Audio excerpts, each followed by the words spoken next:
Hello friends, welcome to Bismi சமையல். இன்றைக்கி நம்மளோட வீடியோவில் எல்லாருக்கும் தேவைப்படுற மாதிரி ரொம்ப யூஸ்ஃபுல்லான கிச்சன் டிப்ஸ் மற்றும் வீட்டு குறிப்புகள் தான் பார்க்க போகிறோம். இந்த வீடியோவில் நான் சொல்லக்கூடிய டிப்ஸ் எல்லாமே உங்களோட அன்றாட வாழ்க்கையில் டெய்லி தேவைப்படக்கூடியதாக இருக்கும். என்னென்ன டிப்ஸ்ன்னு பார்க்குறதுக்கு முன்னாடி நீங்கள் நம்மளோட வீடியோவை இப்போ தான் ஃபஸ்ட் டைம் பார்க்குறீங்கன்னா நம்மளோட பிஸ்மி சமையலுக்கு சப்ஸ்கிரைப் பண்ணுங்கள். நம்ம சேனலில் ஏற்கனவே கிச்சன் டிப்ஸ் மற்றும் வீட்டு குறிப்புகள் பற்றி நிறைய வீடியோஸ் போட்டிருக்கோம். அந்த வீடியோஸையும் நீங்கள் செக் பண்ணி பாருங்கள். இப்போ நம்ம ஃபஸ்ட்டு டிப் என்னங்கிறத பார்க்கலாம். நம்ம சாம்பார் எல்லாம் வைக்கும்போது பார்த்திங்கன்னா ஒரு சில நேரங்களில் நம்மளே அறியாமல் சாம்பாரில் புளி கொஞ்சம் அதிகமாக சேர்த்துருவோம். சாம்பாரில் புளி அதிகமாகிடுச்சுன்னா சாதத்தில் ஊற்றி சாப்பிட்றதுக்கு அந்தளவுக்கு நல்லா இருக்காது. வீட்டில் இருக்க யாருமே விரும்பி சாப்பிட மாட்டாங்க. அது மட்டும் இல்லாமல் இந்த சாம்பார் ஃபுல்லாகவே நமக்கு வேஸ்ட் ஆகிற மாதிரி இருக்கும். ஸோ இந்த சாம்பாரில் இருக்க அதிகப்படியான புளிப்பை மட்டும் எப்படி எடுக்கிறதுன்னு பார்க்கலாம். எல்லார் வீட்லேயுமே கண்டிப்பாக வெல்லம் இருக்கும். ஸோ வெல்லம் ஒரு சின்ன பீஸ் அளவுக்கு எடுத்துக்கங்க. ரொம்ப அதிகமாகவும் எடுக்கக்கூடாது. இந்த அளவுக்கு எடுத்துக்கிட்டாலே போதும். இப்போது இதை சாம்பாரில் சேர்த்துட்டு நல்லா கலந்து விட்டுறலாம். வெல்லம் ஃபுல்லாகவே கரையணும். நம்ம சேர்த்துருக்க இந்த வெல்லம் சாம்பாரில் இருக்க புளிப்பு டேஸ்ட்டை நல்லா பேலன்ஸ் பண்ணி கொடுக்கும். வெல்லம் சேர்த்துருக்கிறதுனால சாம்பார் இனிக்குமோன்னெல்லாம் நீங்கள் யோசிக்கவே வேண்டாம். கண்டிப்பாக இனிக்காது. இது சாம்பாருக்கு மட்டும் இல்லை, காரக்குழம்பு, மீன் குழம்பு, இந்த மாதிரி புளி சேர்த்து வைக்கிற எந்த குழம்பு வகையாக இருந்தாலும் சரி, புளி அதிகமாகிருச்சு நீங்கள் நினச்சிங்கன்னா ஒரு சின்ன பீஸ் அளவுக்கு வெல்லம் சேர்த்துக்கங்க. அப்போ புளிப்பு உங்களுக்கு பேலன்ஸ் ஆயிரும். நல்லா கலந்து விட்டுட்டு ஒரு கொதி வந்ததுக்கப்புறமா நீங்கள் ஸ்டவ் ஆஃப் பண்ணிக்கலாம். வெல்லம் சேர்த்துருக்கிறதுனால சாம்பாரோட டேஸ்ட்டுமே உங்களுக்கு இன்னும் சூப்பராக இருக்கும். இந்த டிப் உங்களுக்கு ரொம்பவே யூஸ்ஃபுல்லாக இருந்திருக்கும்னு நினைக்கிறேன். யூஸ்ஃபுல்லாக இருந்ததுன்னா வீடியோவுக்கு ஒரு லைக் கொடுங்க. இப்போ நம்ம அடுத்த டிப் என்னங்கிறத பார்க்கலாம். நம்ம வீட்டில் முருங்கைக்கீரையெல்லாம் பொரியல் பண்ணும்போது பார்த்திங்கன்னா வீட்டில் இருக்க பெரியவங்க இதை சாப்பிடுவோம். ஆனால் குட்டீஸ் இதை விரும்பி சாப்பிட மாட்டாங்க. ஏன்னா முருங்கைக்கீரைனாலே அது கசக்கும்னு நினைப்பாங்க. ஸோ இந்த முருங்கைக்கீரையில் கொஞ்சம் கூட கசப்பு இருக்கவே கூடாது. அது மட்டும் இல்லாமல் இதோட சத்துமே உங்களுக்கு 2 மடங்காகணும்னா இப்போ நான் சொல்கிற ஒரே ஒரு பொருளை மட்டும் நீங்கள் சேர்த்து செஞ்சு பாருங்கள். எப்போவுமே நீங்கள் பொரியெல்லாம் செய்கிறதுக்கு என்னென்ன பொருட்கள்லாம் சேர்த்து தாளிப்பீங்களோ எல்லாத்தையும் சேர்த்துக்கங்க. நான் கொஞ்சமாக சீரகம், காஞ்ச மிளகாய், அப்புறம் வெங்காயம் மட்டும் சேர்த்துருக்கேன். இதெல்லாம் நல்லா வதங்கினதுக்கப்புறமா முருங்கைக்கீரை சேர்த்துக்கலாம்.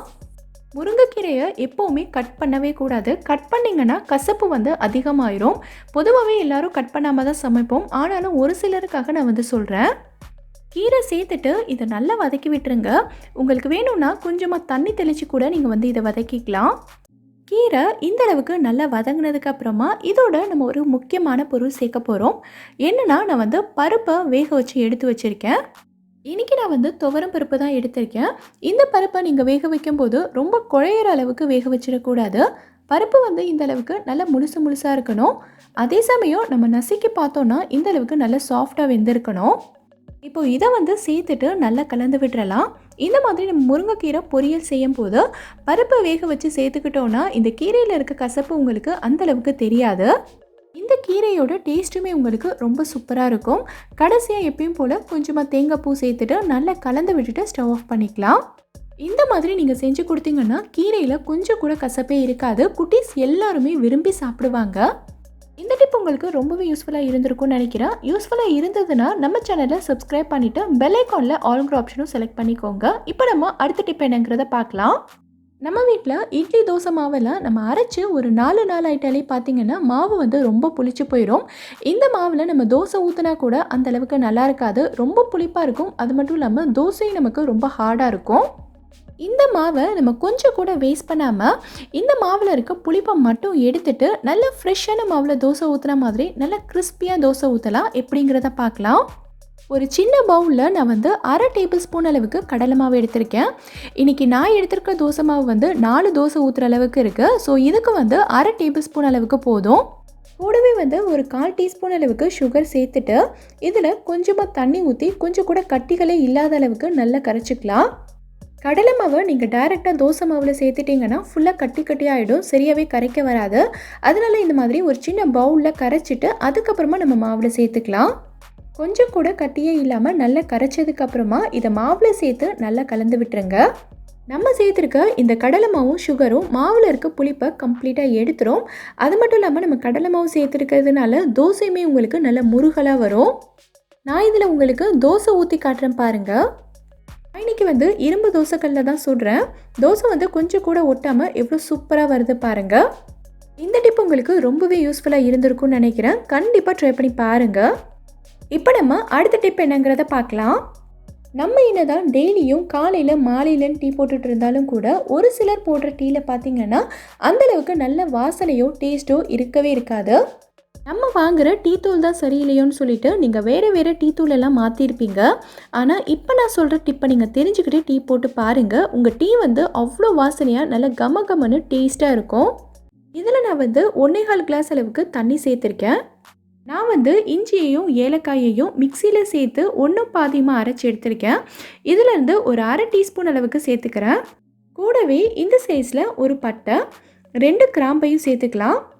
இப்போ நம்ம டீ தூள் சேர்த்துக்கலாம். எந்த பிராண்ட் டீ தூளாக இருந்தாலும் பரவாயில்ல, இந்த மாதிரி நீங்கள் செஞ்சு பாருங்கள். டீ சூப்பராக இருக்கும். இது சிம்மிலேயே வச்சு இன்னும் ஒரு 2 நிமிஷத்துக்கு கொதிக்க விட்டிங்கன்னா இதோட ஃப்ளேவர்ஸ் எல்லாமே தண்ணியில் நல்லா இறங்கிரும். டிகாஷன் இந்த அளவுக்கு நல்லா இறங்கினதுக்கு அப்புறமா இதில் நம்ம பால் சேர்த்துக்கலாம். நான் 1 கிளாஸ் அளவுக்கு பால் சேர்த்துருக்கேன். பால் நல்லா கொதிச்சு வந்ததுக்கப்புறமா இதுக்கு தேவையான சுகர் சேர்த்துக்கலாம். எல்லாமே நல்லா கொதிச்சு இந்த அளவுக்கு வந்ததுக்கப்புறமா கடைசியாக நம்ம இதோட கொஞ்சமாக புதினா இலைகள் சேர்த்துக்கலாம். புதினா சேர்த்து நல்லா கலந்து விட்டுட்டு ஒரு கொதி வந்ததுக்கப்புறமா ஸ்டவ் ஆஃப் பண்ணிக்கோங்க. புதினா ரொம்ப கொதிச்சிடக்கூடாது. இதோட மைல்டான ஃப்ளேவர் மட்டும் இறங்கினா போதும். புதினா ரொம்ப கொதிச்சிருச்சுன்னா ஒரு மாதிரியான கசப்பு டேஸ்ட் வந்துடும். இப்போ இதை நம்ம வடிகட்டிக்கலாம்.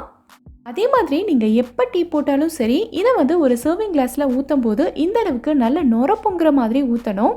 அப்போ தான் டீயில் சீக்கிரமாக ஆடப்படியாது. அது மட்டும் இல்லாமல் பார்க்குறதுக்கும் நல்ல அழகாக இருக்கும். ஸோ இப்போ நான் சொன்ன மாதிரி நீங்கள் கண்டிப்பாக டீ போட்டு பாருங்கள். டீ கமகமன்னு அவ்வளோ வாசனையாக டேஸ்ட்டாக இருக்கும். கண்டிப்பாக ட்ரை பண்ணி பார்த்துட்டு எனக்கு கமெண்ட்டை சொல்லுங்கள். இப்போ நம்ம அடுத்த டிப் என்னங்கிறத பார்க்கலாம். நம்ம வீட்டில் ப்ரெட்டெல்லாம் இருந்ததுன்னா குட்டீஸ் ஈவினிங் டைமில் ஏதாவது சாப்பிட்றதுக்கு கேட்கும்போது நம்ம உடனே ப்ரெட் ஆம்லேட் தான் செஞ்சு கொடுப்போம். ப்ரெட்டுனாலே எப்போவுமே ப்ரெட் ஆம்லேட் சாண்ட்விச்னு ஒரே மாதிரி செஞ்சு கொடுக்கறத விட இன்றைக்கி நான் சொல்கிற மாதிரி கொஞ்சம் டிஃப்ரெண்ட்டாக செஞ்சு கொடுங்க. குட்டீஸ்க்கு நல்ல ஃபில்லிங்காகவும் ரொம்பவே ஹெல்த்தியாகவும் இருக்கும். ஒரு பவுலில் நான் 4 டேபிள் ஸ்பூன் அளவுக்கு கடலை மாவு எடுத்திருக்கேன். இதோட ஒரு பாதி சைஸ் கேரட்டை கிரேட்டரில் நல்லா துருவி எடுத்திருக்கேன். இதையும் சேர்த்துக்கலாம். ஒரு மீடியம் சைஸ் வெங்காயத்தை பொடியாக கட் பண்ணி எடுத்திருக்கேன். இது கூட காரத்துக்காக கொஞ்சமாக பச்சை மிளகாய் சேர்த்துக்கலாம். கூடவே கொஞ்சமாக பெருங்காயத்தூள், அப்புறம் இதுக்கு தேவையான அளவுக்கு உப்பு சேர்த்துக்கலாம். இப்போ இதோட தண்ணி சேர்த்து கொஞ்சம் கூட கட்டியாக இல்லாத அளவுக்கு நல்ல ஒரு ஸ்மூத்தான பேட்டராக கரைச்சி எடுத்துக்கோங்க. இது ரொம்ப திக்காக இருக்கக்கூடாது. பஜ்ஜி மாவை விட நல்ல ஒரு தண்ணி பதத்தில் இருக்கணும். இதை பார்க்கும்போதே உங்களுக்கு தெரியும்னு நினைக்கிறேன். இந்த அளவுக்கு கரைச்சி எடுத்துக்கோங்க. இப்போ ஒரு பேனை சூடு பண்ணிவிட்டு இதில் கொஞ்சமாக நான் பட்டர் சேர்த்துருக்கேன். பட்டருக்கு பதிலாக நீங்கள் எண்ணெய் சேர்க்குறதா இருந்தாலும் சேர்த்துக்கலாம். இப்போ நம்ம கரைச்சி வச்சுருக்க மாவில் ப்ரெட்டை நல்லா டிப் பண்ணி எடுத்துக்கோங்க. மாவு ப்ரெட்டோட எல்லா பக்கமும் நல்லா கோட்டாகணும். இப்போ இதை அப்படியே பேனில் போட்டு நல்லா டோஸ்ட் பண்ணிக்கலாம். இது உங்களுக்கு நல்லா கிறிஸ்பியாக வரணும்னா இன்னும் கொஞ்சம் பட்டர் இல்லைனா எண்ணெய் சேர்த்துக்கலாம். இதை டோஸ்ட் பண்ணும்போது ஸ்டவ்வை நல்லா குறைச்சி லோ ஃப்ளேமில் வச்சுக்கோங்க. ஏன்னா ப்ரெட்டோட உள்பகுதி எல்லாமே நமக்கு நல்லா குக் ஆகணும். ஒரு பக்கம் நல்லா வெந்ததுக்கப்புறமா இன்னொரு பக்கமும் திருப்பி விட்டு நல்லா டோஸ்ட் பண்ணி எடுத்துக்கோங்க. அவ்வளோதான், 5 நிமிஷத்தில் சூப்பரான ஸ்நாக்ஸ் நமக்கு ரெடி ஆயிடுச்சு. இதில் நம்ம கேரட் வெங்காயம்லாம் சேர்த்துருக்கிறதுனால குட்டீஸ்க்கு நல்ல ஒரு ஃபில்லிங்காக இருக்கும். ரொம்பவே விரும்பி சாப்பிடுவாங்க. ரொம்பவே யூஸ்ஃபுல்லாக இருக்கும்னு நினைக்கிறேன். கண்டிப்பாக ட்ரை பண்ணி பாருங்கள். நம்ம வீட்டில் ஏதாவது பொரிக்கும் போதோ இல்லை தாளிக்கும் போதோ பாத்திரத்தில் இருக்கிற தண்ணி காயறதுக்கு முன்னாடியே நம்ம தெரியாமல் எண்ணெயை ஊற்றிடுவோம். அப்படி இல்லைனா சில சமயத்தில் நல்ல சூடான எண்ணெயில் தெரியாமல் தண்ணியெல்லாம் தெரிச்சிரும். அந்த மாதிரி டைம்லலாம் பார்த்திங்கன்னா எண்ணெய் நல்லா சடசடன்னு தெறிக்க ஆரம்பிச்சிடும். இதை நம்மளால் கண்ட்ரோல் பண்ணவே முடியாது. அடுப்பு சுற்றி இருக்கிற இடம் ஃபுல்லாகவே தெரித்து ஸ்பாயில் பண்ணிடும். ஸோ இந்த மாதிரி டைமில் எண்ணெய் தெரிக்காமல் எப்படி கண்ட்ரோல் பண்ணுறதுன்னு பார்க்கலாம். ஸ்டவ்வை ஆஃப் பண்ணிவிட்டு இந்த மாதிரி கொஞ்சமாக புளி எடுத்து நீங்கள் எண்ணெயில் போட்டுட்டிங்கன்னா எண்ணெய் தெரிக்கிறது ஸ்டாப் ஆகிடும். அதுக்கப்புறமா நீங்கள் புளியை எண்ணெயிலேருந்து தனியாக எடுத்துடலாம். இந்த டிப்பை நீங்கள் ட்ரை பண்ணி பாருங்கள். நம்ம வீட்டில் நிறைய லெமன் எல்லாம் வாங்கிட்டோன்னா இது ரொம்ப நாளைக்கு கெட்டு போகாமல் எப்படி ஸ்டோர் பண்ணி வைக்கிறதுன்னு பார்க்கலாம். லெமன் ஸ்டோர் பண்ணி வைக்கிறதுக்கு நமக்கு நிறைய மெத்தட் இருக்குது. அதுலேருந்து ஒரு மெத்தட் நான் இன்றைக்கி சொல்கிறேன். லெமனை நம்ம அப்படியே ஃப்ரிட்ஜில் போட்டு வச்சுட்டோன்னா இதோட தோல் நல்லா காஞ்சு ஒரு மாதிரி சுருங்கி போயிடும். ஸோ லெமனோட தோல் காஞ்சிருச்சுன்னா நமக்கு அதில் அந்த அளவுக்கு ஜூஸ் கிடைக்காது. ஸோ என்ன பண்ணலான்னா இந்த மாதிரி கொஞ்சமாக எண்ணெய் எடுத்திருக்கேன். எந்த எண்ணெய் வேணாலும் நீங்கள் எடுத்துக்கலாம். நான் இன்றைக்கி சமையலுக்கு யூஸ் பண்ணுற எண்ணெய் தான் எடுத்திருக்கேன். எண்ணெயை கொஞ்சமாக எடுத்துட்டு இந்த மாதிரி லெமன் ஃபுல்லாகவே நல்லா தடவி விட்டுருங்க. இந்த மாதிரி எண்ணெய் அப்ளை பண்ணிவிட்டு நம்ம லெமனை ஸ்டோர் பண்ணும்போது பார்த்திங்கன்னா இதோட தோல் வந்து நமக்கு சீக்கிரமாக காஞ்சி போகாது. ஸோ தோல் காஞ்சி போகாமல் இருந்தாலே நமக்கு லெமன் வந்து ரொம்ப நாளைக்கு வரும். எல்லா லெமன்லேயுமே இதே மாதிரி எண்ணெய் அப்ளை பண்ணிவிட்டு இந்த மாதிரி ஒரு டப்பாவில் போட்டு மூடி ஃப்ரிட்ஜில் வச்சுருங்க. டப்பா வந்து நமக்கு ஏர்டைட்டாக இருக்கணுன்ற அவசியம் இல்லை, சாதாரண டப்பாவாக இருந்தாலே போதும். இந்த டப்பாவை நம்ம அப்படியே ஃப்ரிட்ஜில் வச்சுட்டோன்னா லெமன் வந்து ரொம்ப நாளைக்கு கெட்டு போகாமல் இருக்கும். நம்ம ரொம்ப நாளைக்கு ஸ்டோர் பண்ணி வச்சு யூஸ் பண்ணிக்கலாம். ட்ரை பண்ணி பாருங்கள். இப்போது அடுத்த டிப் என்னங்கிறத பார்க்கலாம். நம்ம எல்லார் வீட்லேயுமே இதே மாதிரி ப்ரெஷர் குக்கர் இருக்கும். ஆனால் இந்த குக்கர் எல்லாம் கொஞ்சம் நாள் ஆகிட்டாலே போதும் இதோட கைப்பிடி பார்த்திங்கன்னா இந்த மாதிரி நல்ல லூஸ் ஆகிட்டே இருக்கும். இதை வந்து நம்ம எவ்வளோ தான் ஸ்க்ரூ ட்ரைவர் போட்டு டைட் பண்ணாலும் சரி, ஒரு லெவலுக்கு மேலே இதை வந்து டைட் பண்ணவும் முடியாது. இது வந்து அடிக்கடி கலண்டு வந்துகிட்டே தான் இருக்கும். இது வந்து ப்ரெஷர் குக்கருக்கு மட்டும் இல்லை, மற்ற பாத்திரத்தோட கைப்பிடி லூஸாக இருந்தாலும் சரி, இல்லை வேறு எந்த இடத்துல நட்டு லூஸ் ஆகிட்டே வந்தாலும் சரி, இந்த டிப்பை ஃபாலோ பண்ணி நீங்கள் வந்து டைட் பண்ணிக்கலாம். ஒரு தடவை டைட் பண்ணால் போதும், திருப்பி வந்து இது கலண்டு வரவே வராது. இப்போது இந்த குக்கரோட கைப்பிடியை நம்ம தனியாக கலட்டி எடுத்துடலாம். இதை சரி பண்ணுறதுக்காக நம்ம வந்து கடையிலேருந்து புதுசாக வேறு எந்த பொருளும் வாங்க வேண்டியதில்லை. நம்ம வீட்டில் எப்போவுமே இருக்கிற பொருளை வச்சு தான் நம்ம வந்து சரி பண்ண போகிறோம். நட்டை மட்டும் நான் தனியாக எடுத்துட்டேன். இப்போது நம்ம வீட்டில் துணி தைக்கிறதுக்கு யூஸ் பண்ணுற நூலை வந்து நம்ம எடுத்துக்கலாம். நான் வந்து தேவையான அளவுக்கு நூல் வந்து கட் பண்ணி வச்சுருக்கேன். இப்போது இந்த நூலை வந்து நம்ம நட்டில் ஃபுல்லாக சுற்றிக்கலாம். ரொம்ப தடிமனாக சுற்றக்கூடாது, லைட்டாக சுற்றினா போதும். நம்ம வந்து ரொம்ப தடிமனாக சுற்றிட்டோன்னா இதை வந்து நம்ம குக்கரில் விட்டு டைட் பண்ணும்போது இது உள்ளக்க போகாது, ரொம்ப கஷ்டமாக இருக்கும். ஸோ வந்து லைட்டாக சுற்றிக்கோங்க. இப்போ பார்த்திங்கன்னா இந்த மாதிரி நல்லா சுற்றியாச்சு. இதை வந்து நம்ம குக்கரில் விட்டு டைட் பண்ணிக்கலாம். நீங்கள் மாட்டும் போதே தெரியும் நட்டு வந்து நல்ல டைட்டாக இருக்கும். இந்த மாதிரி நீங்கள் செஞ்சு வச்சுட்டிங்கன்னா இதுக்கப்புறமா குக்கரோட ஹேண்டில் வந்து லூஸ் ஆகிட்டு வராது. இந்த டிப் உங்களுக்கு ரொம்பவே யூஸ்ஃபுல்லாக இருக்கும்னு நினைக்கிறேன். ட்ரை பண்ணி பாருங்கள். நம்ம வீட்டில் ஆனியன் பஜ்ஜியெல்லாம் செஞ்சோன்னா இதுக்கு வெங்காயம் கட் பண்ணுறது வந்து கொஞ்சம் கஷ்டம்தான். பஜ்ஜிக்கு ஆனியன் கட் பண்ணும்போது பார்த்திங்கன்னா வெங்காயம் நல்ல மெல்லிசாகவும் இருக்கணும், அதே சமயம் வெங்காயம் தனித்தனியாக பிரிஞ்சு போகாமலும் இருக்கணும். இந்த மாதிரி கட் பண்ணுறதுக்கு நிறைய பேருக்கு வந்து வராது. ஸோ இன்றைக்கி நம்ம வந்து ஒரு சூப்பரான மெத்தடில் ஆனியன் வந்து பஜ்ஜிக்கு ரொம்ப பர்ஃபெக்டாக எப்படி கட் பண்ணணுங்கிறத பார்க்கலாம். ஃபஸ்ட்டு கத்தி வந்து நல்ல ஷார்ப்பாக இருக்கிற மாதிரி எடுத்துக்கோங்க. கத்தி நல்ல ஷார்ப்பாக இருந்தால் தான் நம்ம வெங்காயத்தை வந்து நல்ல மெல்லிஸாக கட் பண்ண முடியும். அடுத்தது பார்த்திங்கன்னா வெங்காயத்தோட தோலை உரிக்க வேண்டாம். வெங்காயத்தோட தோலை உரிக்காமல் அப்படியே வச்சுட்டு நம்ம வந்து கட் பண்ணலாம். இந்த மாதிரி வெங்காயத்தை நம்ம தோலோடே வச்சுட்டு கட் பண்ணும்போது வெங்காயம் வந்து நமக்கு தனித்தனியாக பிரியாது. நம்ம ஸ்லைஸாக நல்லா கட் பண்ணிவிட்டு அதுக்கப்புறமா தோலை உரிச்சிக்கலாம். பாருங்கள் எவ்வளோ மெல்லிஸான ஸ்லைஸாக வந்திருக்குன்னு. எல்லாத்தையுமே நான் இதே மாதிரி தான் கட் பண்ணியிருக்கேன். எவ்வளோ சூப்பராக வந்திருக்குன்னு பாருங்கள். இப்போது இதில் வந்து நம்ம பஜ்ஜி போட்டோன்னா ரொம்ப சூப்பராக வரும். ட்ரை பண்ணி பாருங்கள். நமக்கு எப்போவுமே பூண்டு உரிக்கிறது வந்து கொஞ்சம் கஷ்டமான வேலை தான். அதுலேயும் ரொம்ப குட்டி குட்டி பூண்டாக இருந்ததுன்னா அதை உரிக்கிறது ரொம்பவே கஷ்டம். பூண்டோட தோலை ஈஸியாக உரிக்கிறதுக்கு நிறைய மெத்தட் இருக்குது. இதுக்கு முன்னாடி உள்ள வீடியோவில் நான் ஈஸியாக பூண்டோட தோலை எப்படி உரிக்கிறதுன்னு சொல்லியிருந்தேன். இப்போ நான் சொல்லக்கூடியது வந்து இன்னொரு மெத்தட். இந்த மெத்தட் வந்து உங்களுக்கு ஈஸியாக இருக்கும், அதை நீங்கள் ஃபாலோ பண்ணிக்கலாம். இப்போது இந்த பூண்டு பல்ல இருக்க இந்த முனையை மட்டும் நம்ம லைட்டாக கட் பண்ணிக்கலாம். இப்போ பார்த்திங்கன்னா எல்லாத்தையும் கட் பண்ணியாச்சு. இங்கே ஒரு பவுலில் நான் வந்து கொஞ்சமாக தண்ணி எடுத்திருக்கேன். இந்த தண்ணியில் நம்ம கட் பண்ணி வச்சுருக்க பூண்டை ஃபுல்லாக போட்டுடலாம். இதை வந்து ஒரு 10 நிமிஷத்துக்கு அப்படியே ஊற விட்டுருங்க. இது வந்து ஒரு 10 நிமிஷம் நல்லா ஊறிடுச்சு. இப்போ இதை வந்து நம்ம உரிக்கலாம். நம்ம கட் பண்ண தலைப்பகுதியிலேருந்து லைட்டாக உரிச்சு விட்டிங்கனாலே போதும், இந்த தோல் ஃபுல்லாகவே ரொம்ப ஈஸியாக கலண்டு வந்துடும். நான் உரிச்சு காட்டுறேன் பாருங்கள் எவ்வளோ ஈஸியாக வருதுன்னு. இதே மெத்தடில் நீங்கள் எவ்வளோ பூண்டு வேணாலும் உரிக்கலாம்.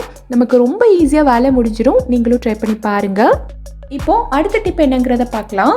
நம்ம எப்போவுமே நெகம் வெட்டும்போது பார்த்திங்கன்னா பெரியவங்களுக்காக இருந்தாலும் சரி, சின்ன பிள்ளைங்களுக்காக இருந்தாலும் சரி, நெகம் வெட்டும்போது நம்ம எவ்வளோ தான் ஸ்லோவாக வெட்டினாலும் சரி அந்த நெகம் வந்து எல்லா பக்கமும் தெரிக்கும். ஸோ கீழே ஃபுல்லாக நெகம் சிந்தி கிடக்கும். அதை வந்து நம்ம மறுபடியும் க்ளீன் பண்ணிகிட்டு இருக்கணும். ஸோ இந்த மாதிரி நெகம் வந்து எல்லா பக்கமும் தெரிச்சு விழாமல் நெயில் கட்டருக்கு உள்ளேயே இருக்கிறதுக்கு ஒரு சூப்பரான ஐடியா இருக்குது. உங்கள் வீட்டில் இந்த மாதிரி செல்லோ டேப் இருக்கும்ல, இதை எடுத்துக்கோங்க. இதில் வந்து நம்ம கொஞ்சமாக கட் பண்ணிக்கலாம். இப்போது இந்த செல்லோ டேப்பை நெயில் கட்டரோட இந்த இடத்துல நல்லா ஒட்டிடுங்க. நெயில் கட்டரோட எல்லா கேப்புமே நல்லா மூடி இருக்கணும், அந்தளவுக்கு ஒட்டிக்கோங்க. ஸோ இப்போ வந்து நம்ம நெயில் கட் பண்ணோன்னா நெகம் வந்து வெளியில் தெரிக்காது, எல்லாமே இந்த நெயில் கட்டருக்குள்ளேயே தான் இருக்கும். நெயில் கட் பண்ணி முடிச்சதுக்கப்புறமா நம்ம வந்து இந்த செல்லோ டேப்பை மட்டும் எடுத்து டஸ்ட்பினில் போட்டால் போதும், நம்ம வேலை வந்து ஈஸியாக முடிஞ்சிடும். ட்ரை பண்ணி பாருங்கள். இந்த வீடியோவில் நான் சொல்லியிருக்க எல்லா டிப்ஸுமே உங்களுக்கு ரொம்பவே யூஸ்ஃபுல்லாக இருக்கும்னு நினைக்கிறேன். எந்த டிப் உங்களுக்கு ரொம்ப யூஸ்ஃபுல்லாக இருந்ததுங்கிறத கீழே இருக்க கமெண்ட்டில் எனக்கு சொல்லுங்கள். இந்த வீடியோ பிடிச்சிருந்தா லைக் பண்ணுங்கள். உங்கள் ஃப்ரெண்ட்ஸ், உங்கள் ஃபேமிலி மெம்பர்ஸ் கூட இந்த வீடியோவை ஷேர் பண்ணுங்கள். மறக்காமல் நம்ம பிஸ்மி சமையலுக்கு சப்ஸ்கிரைப் பண்ணிவிட்டு பக்கத்தில் இருக்கக்கூடிய பெல் ஐக்கானையும் கிளிக் பண்ணி அதில் ஆல் ஆப்ஷனையும் செலக்ட் பண்ணுங்கள். தேங்க்யூ.